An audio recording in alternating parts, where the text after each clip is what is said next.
18 апрель. Кудай, жүрөгүбүзгө сүйлө. Ошондой эле Шабыл да өз үйүнө, Гибага кетти.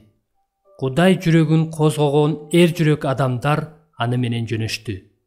1 Шемуэл 10 бөлүм 26 аят. Ушул аятта эмне жөнүндө айтылганын ойлонуп көрүңүз. Кудай алардын жүрөгүнө сүйлөдү. Аял эмес, бала эмес, ата-эне эмес, кеңешчи эмес, бирок Кудай алардын жүрөгүнө сүйлөдү. Ааламдагы чексиз күчкө ээ Кудай, чексиз бийликке жана чексиз акылмандыкка, чексиз сүйүүгө жана чексиз жакшылыкка, чексиз тазалыкка жана чексиз адилеттүүлүккө ээ Кудай алардын жүрөгүнө сүйлөдү.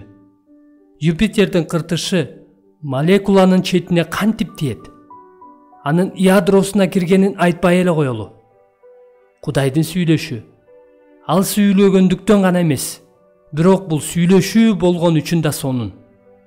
Бул чыныгы байланыш.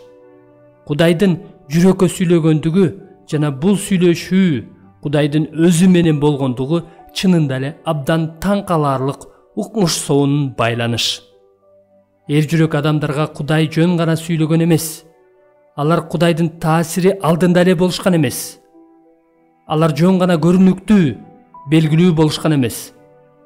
Кудай алардын көңүлүнө карап, жүрөгүнө сүйлөгөн. Кудай аларга ушунчалык жакын болгондуктан алар жок болушкан эмес. Мен Кудай менен ушундай сүйлөшүүнү жакшы көрөм. Мен аны барган сайын өзүмө жана баарыңарга каалайм. Кудай мага өзүнүн даңкы менен жана анын даңкы үчүн дагы бир жолу жүрөгүмө сүйлөшүн тилейм.